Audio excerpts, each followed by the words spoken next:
Bom, vamos então agora ao anti-DDoS. O anti-DDoS, ele é um módulo à parte do Made4Flow, então é necessário a licença para ele. Você tendo a sua licença de Made4Flow, de anti-DDoS, me desculpe, você consegue acessá-lo logo abaixo aqui da tela de gráficos. Ó. Tem o próprio nome anti-DDoS já presente aqui. O anti-DDoS, como eu falei, ele é um módulo à parte. No entanto, ele também utiliza o NetFlow, como o Made4Flow, para fazer um monitoramento da sua rede. No entanto, o anti-DDoS ele não vai estar olhando para as interfaces monitoradas, por exemplo, como no Made4Flow. O anti-DDoS, para estar formando aqui esse tráfego em tempo real, a quantidade de pacotes, né, os relatórios de ataques, ele está olhando para os prefixos cadastrados dentro do sistema. Então, se a gente vir aqui na tela de prefixos, temos aquilo que o anti-DDoS está olhando todos os dias, sem parar. Então, pontos importantes a respeito dos prefixos. O sistema, ele olha IP por IP, tá? Ele não olha o bloco como um todo fechado. Então, para nível de detecção, ele vai olhar não para quanto de tráfego vai chegar ao todo, mas quanto cada IP tem alcançado. E ele vai determinar um ataque com base nessas regras. Essas regras aqui no anti-DDoS são chamadas de thresholds. Então aqui você consegue ver nesse cadastro que cada bloco tem a sua threshold associada. Essa threshold é o que vai limitar quanto esses IPs vão poder alcançar até que o sistema identifique um ataque. Outro ponto importante é que o anti-DDoS vai sempre olhar o bloco mais específico. Então, temos aqui um /24 e um /32, né, dentro da mesma rede. O ponto 90 ele vai ser associado à threshold High Speed Servers, porque ele está em um bloco mais específico do que o /24. Ok? Bom, então o anti-DDoS olha os prefixos para fazer o monitoramento, né? E como eu falei, as thresholds são as regras que vão determinar para esses prefixos o que é um ataque ou não. São regras que vão determinar o limite de tráfego para esses IPs. Vamos a um exemplo. Aqui na chamada default, uma threshold padrão. Os nossos decoders são aqui o total por tipo de pacotes por segundo, Mbps e fluxo por segundo. Então, o global, ou seja, o máximo que o prefixo vai alcançar neles, sem olhar nada mais além do total. E hoje temos também a divisão por protocolo.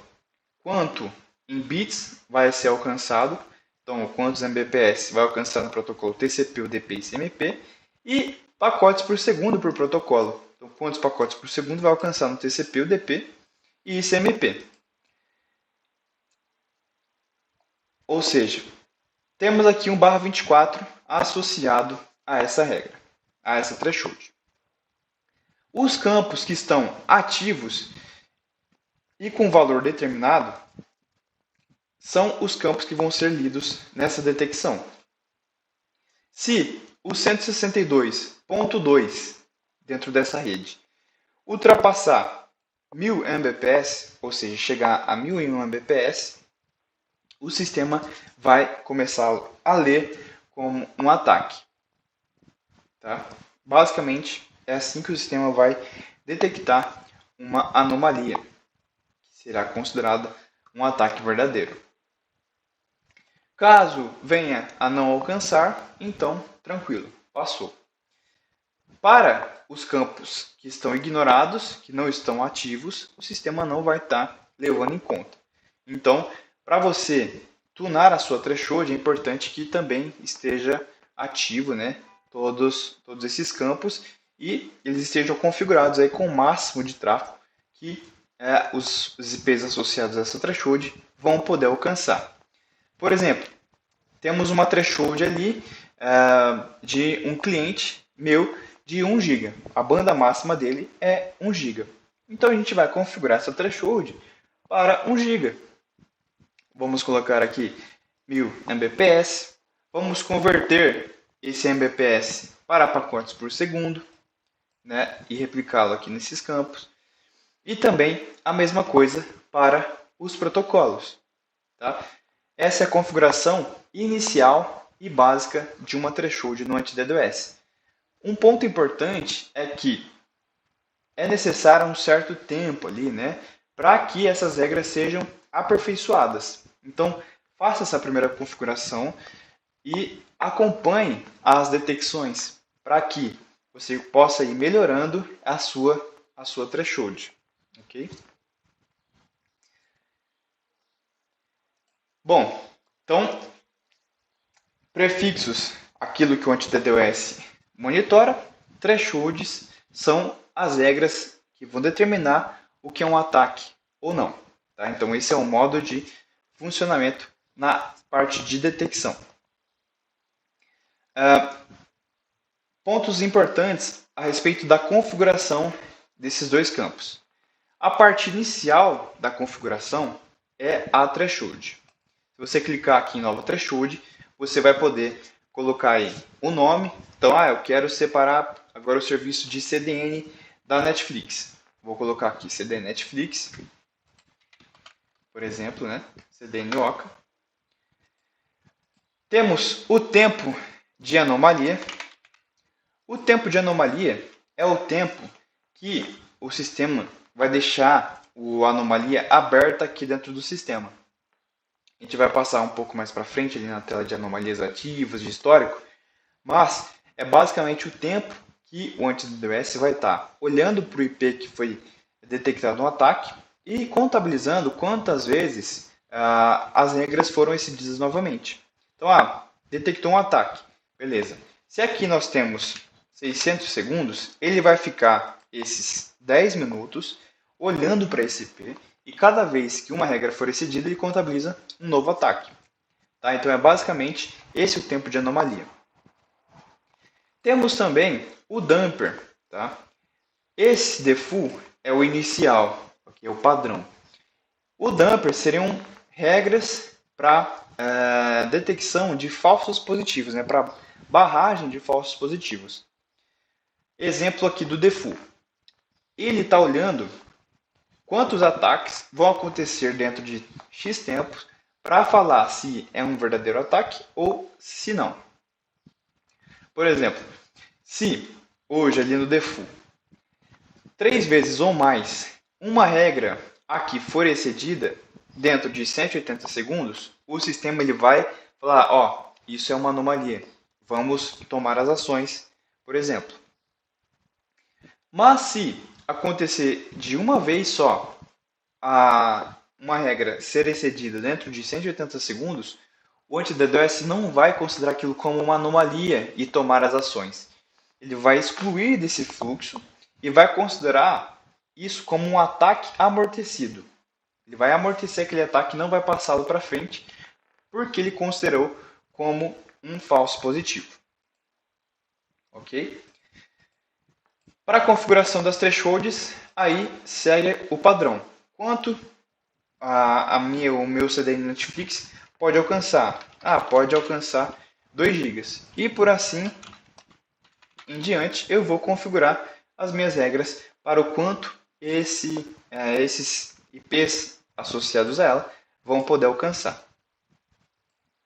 Na configuração do prefixo, você pode clicar aqui em adicionar prefixo, onde você vai puxá-lo para cá, colocá-lo em uma descrição, e é necessário que a threshold esteja criada para que você consiga também associá-lo para cá. Então, antes de cadastrar o prefixo, é necessário cadastrar a sua threshold. Outra possibilidade é a adição via RUIS, via BGP, como é possível no Made4Flow. Você vai poder colocar um ASN e buscar todos os prefixos dele para cá. Ou também importar do Made4Flow aqueles prefixos que você cadastrou para que possam ser monitorados no anti-DDoS. A respeito do fluxo de detecção, né, a gente conversou sobre o que é monitorado, sobre como o sistema identifica um ataque. E identificado um ataque, o anti-DDoS consegue também tomar uma ação automática para ele. Essa ação automática vai ser como? O sistema precisa ter uma resposta para as suas thresholds. Aqui a gente vai ter, então, na tela Ações e Respostas, a possibilidade desse cadastro. Exemplo, vamos ter aqui uma threshold de alertas. Vamos criar uma nova resposta. Ações no anti-DDoS. Vamos associar as thresholds aqui para essa resposta. E como vai funcionar? Sempre que o sistema identificar um ataque, ele vai ver a threshold e vai fazer o quê? Ele vai ver se existe alguma resposta associada a ela, para que ele tome as ações configuradas para essa resposta.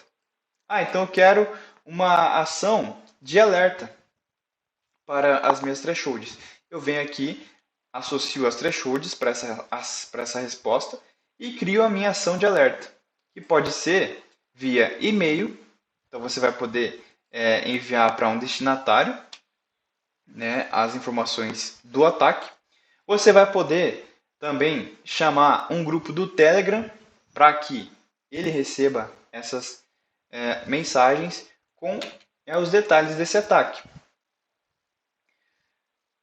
Para que você consiga utilizar a ação de e-mail, é necessário também configurar o SMTP.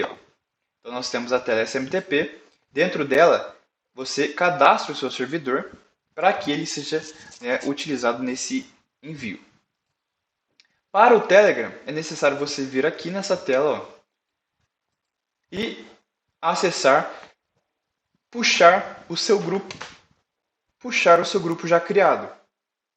Então você cria um grupo lá no Telegram e vem aqui nesse botão ajuda que a gente tem uma wiki para você seguir o passo a passo. Basicamente, você vai precisar adicionar o bot do Made for Flow, colocar o grupo como público, pegar o link, né, daquele grupo, vai adicionar aqui um nome, uma descrição, o sistema vai buscar o ID e então você vai conseguir salvar, adicionar esse grupo dentro do sistema para que ele seja chamado aqui nessa ação. Além das ações de alerta, vamos ter também as ações via BGP. Temos aqui, portanto, o campo mitigação e temos também o campo black hole. A diferença básica entre os dois campos é o tamanho do prefixo. Tá? Aqui para o black hole, o tamanho básico default que vem é /32. Para a mitigação, o /24. Basicamente, essa é a diferença. E esse é um campo que vocês também conseguem editar. Como que o sistema vai executar, então, uma mitigação em um black hole? O primeiro ponto, a gente encontra aqui na tela Configuração BGP. Para que o anti-DDoS consiga tomar aquela ação, é necessário que o seu BGP tenha uma sessão estabelecida com o servidor do Made for Flow, o seu servidor aí que está rodando o anti-DDoS. Com essa sessão estabelecida, o anti-DDoS consegue utilizar uma ferramenta chamada ExaBGP para olhar para as informações colocadas aqui e anunciar uma rota BGP. Então, por exemplo, a gente coloca aqui uma community de black hole, tá? Pode ser manual, ou você pode chamar uma community já cadastrada dentro do sistema. Você vai colocar também o Next Hope, né, o IP de próximo salto. Né? Normalmente, para black hole, temos esse padrão aqui, né, 66.66. E o tempo de duração em segundos que essa rota vai ficar ativa. Por exemplo, eu quero deixar 5 minutos. Então, o anti-DDoS vai olhar para o IP atacado, vai anunciá-lo como um /32, utilizando a community informada e o next hope e manter essa rota ativa durante 300 segundos. Essa é a forma então que o anti-DDoS toma uma ação via BGP. São dois lados. O anti-DDoS, que vai detectar e subir essa rota BGP, e o BGP, que vai olhar para essas informações, para essa rota que foi ativa e executar aquilo que essa community foi chamada para fazer, né? Levar o IP, o bloco atacado, para o next hope informado. Então são esses dois lados e é necessário atenção nessa configuração. Tá? Só para passar, ó, o mitigação é exatamente a mesma coisa, tá? Os campos são os mesmos, né? Só vai diferenciar daí esse tamanho de prefixo por padrão. E a última ação é a ação de script. Como assim? A gente pode, por aqui, chamar um script dentro do servidor lá do Meteorflow. Você pode chamar aqui pelo caminho absoluto e ele vai executar aquilo que foi configurado para ser executado. Aí fica a critério de vocês, né? Se forem montar qualquer tipo de ação lá dentro desses scripts, basta chamá-lo por aqui. Bom, passadas as telas de monitoramento, de thresholds, de ações, vamos olhar agora para as telas de análise do anti-DDoS. Temos a tela visão geral. A tela de visão geral, como o próprio nome diz, ela tem como intuito já trazer basicamente tudo para que você encontre aqui. Como, por exemplo, você já vai conseguir ter dentro dessa tela a ideia de quantos ataques aconteceram na sua rede. Sejam eles ataques acontecendo nesse momento, ataques ativos, aí serão esse número do lado esquerdo, ó, como é demonstrado aqui. Sejam ataques que já foram finalizados, mas ainda aconteceram dentro do período, que é configurado aqui, ó, no canto superior direito. Então, hoje de 24 horas. Então, dentro de 24 horas, 143 ataques, 143 anomalias foram detectadas. Clicando em um desses dois valores, eles vão direcionar para as telas respectivas. Ativas, aqui para anomalias ativas.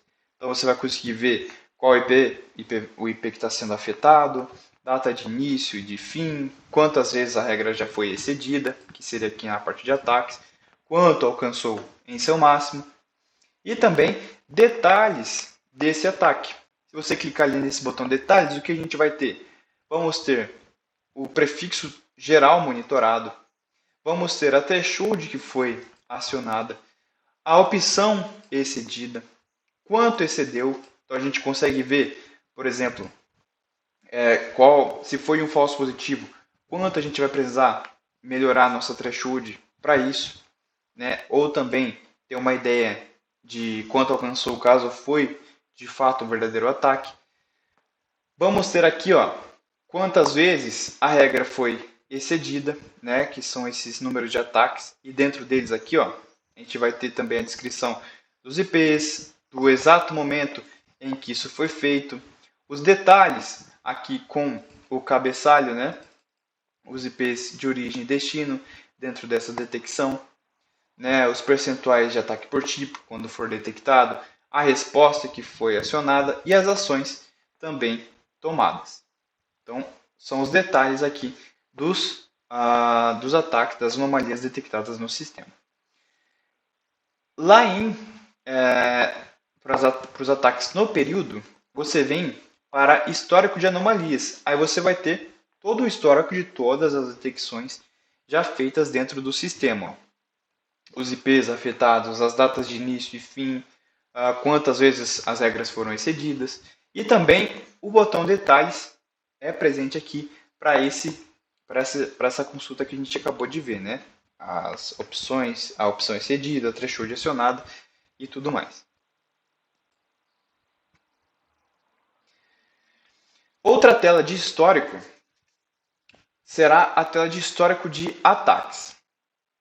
Qual que é a diferença dela para histórico de anomalias? Anomalias é aquilo que o sistema considerou de fato como ataque. Em histórico de ataques, a gente vai ter tanto anomalia quanto também ataques que foram amortecidos. E daí a gente se lembra agora do dumper, que a gente olhou lá na configuração da threshold. O dumper, ele considerou esses ataques amortecidos como falsos positivos, porque eles não passaram dentro daquela regra definida para a threshold que esse P está associado. Portanto, aqui você vai conseguir ter essa ideia também, né, de falsos positivos que passaram e não foram detectados, né, de tudo que está se passando dentro da sua configuração das thresholds. Voltando à visão geral, temos aqui a quantidade de anúncios BGPs também, da mesma forma. Ele vai seguir a mesma ideia. No lado esquerdo são anúncios BGPs ativos. Então lá na sua ação, se você configurou uma ação, por exemplo, para subir uma rota para mitigação, para black hole, caso elas estejam sendo tomadas agora, caso a ação esteja sendo feita, você vai ter aqui a quantidade de rotas que estariam ativas e ao lado a quantidade de rotas que foram executadas dentro desse período, hoje de 24 horas. Clicando em ativos, você vai vir para a tela BGP Routing. Então, rotas que ficam ativas dentro do anti-DDoS. E no período, você vem para histórico de BGP Routing. Aqui é basicamente uma tela de histórico mesmo, de tudo que já foi feito. A tela de BGP Routing, além das rotas que estão ativas e das últimas rotas também feitas dentro do sistema, as últimas 5 rotas basicamente, a gente tem uma segunda opção de anúncio de rota BGP. A primeira opção é o anúncio automático, que a gente viu através das respostas, das ações. Aqui nós temos o anúncio manual, pelo botão em azul, aqui no canto superior direito. Clicando nele, você abre os campos para que você coloque o bloco, a community, o next hop, o tempo e até se necessário o SPF, para que você possa fazer esse anúncio manual. Então, eu não quero deixar automático, eu quero que quando um ataque aconteça, ele me alerte e eu venho aqui e anuncio. Eu preciso fazer um anúncio para um /24 de mitigação que está sendo muito afetado, eu não quero deixar ele sendo monitorado pelo anti-DDoS. Você pode também fazer aqui esse anúncio manual e mantê-lo aí por quanto tempo quiser. Então aqui em visão geral, a gente vai ter essa amostragem do tráfego referente aos prefixos que estão sendo monitorados, né? O tráfego total e a quantidade de pacotes. Temos também um relatório com os IPs em download e upload que mais tem consumido nesse momento. Um status da seção BGP e com uma tela de visão geral, ele já vai trazer aqui também as últimas anomalias detectadas, as últimas rotas executadas e ativas também. Então essa é a tela de visão geral. Outras telas importantes aqui no anti-DDoS vão ser a tela de prefixos whitelist. A tela de prefixos whitelist é para aquele prefixo, para aquele IP que você quer excluir do fluxo de detecção e ação dentro do anti-DDoS. Por exemplo, eu quero colocar a minha VPN fora disso. Eu não quero que o anti-DDoS detecte nenhuma ação e não detecte nenhuma anomalia e não tome nenhuma ação. Aqui você pode colocá-la nessa whitelist, a lista branca do anti-DDoS. A tela de communities é para você cadastrar as communities que você vai utilizar dentro aí das suas rotas, sejam elas manuais ou sejam via ação também de mitigação e black hole, como nós vimos. Aqui você vai poder então adicionar a community, colocar uma descrição, o tamanho, né, se ela é normal, se ela é estendida, e a classificação dela, se você vai utilizar para manipulação de tráfego, para black hole ou mitigação. E através dessa classificação, ele já vai separar para que você chame essas communities na hora de um anúncio, seja da criação da ação, seja da criação de um anúncio manual. Outra tela importante é a tela de configuração do anti-DDoS. Fica lá em configurações, abaixo de Telegram. Aqui é onde nós configuramos um dumper, seja alterando o default que vem por padrão, seja também criando novos dumpers. Temos as configurações globais. Tá? A maioria delas aqui vai ser default, também vai ser uma variável padrão. Aqui você vai poder, por exemplo, aumentar a quantidade de IPs exibido lá naquele relatório de top IPs download e upload. Né? Se você quiser uma amostragem maior, aqui você pode fazer. Né? No restante, são informações mais padrão. E a última tela é a tela de status do sistema. Sempre que você fizer qualquer alteração, criou um novo prefixo, uma nova threshold, ele vai abrir o botão Ver alterações. Eu vou fazer um exemplo aqui com vocês. Vamos ver se a descrição ele já faz isso. Olha lá, fiz uma alteração e ele abre esse botão Ver alterações. Ele te joga para essa tela status do sistema. Você pode clicar, que você vai vir para cá, ó, status do sistema. E o que você vai precisar fazer aqui sempre que ele estiver aparecendo? Aplicar as alterações. Aplicando as alterações, aí aquilo que você fez, ele vai passar a valer dentro do anti-DDoS. Então esse é o sistema aqui de detecção dos ataques e aquele que vai tomar as ações automáticas também para você.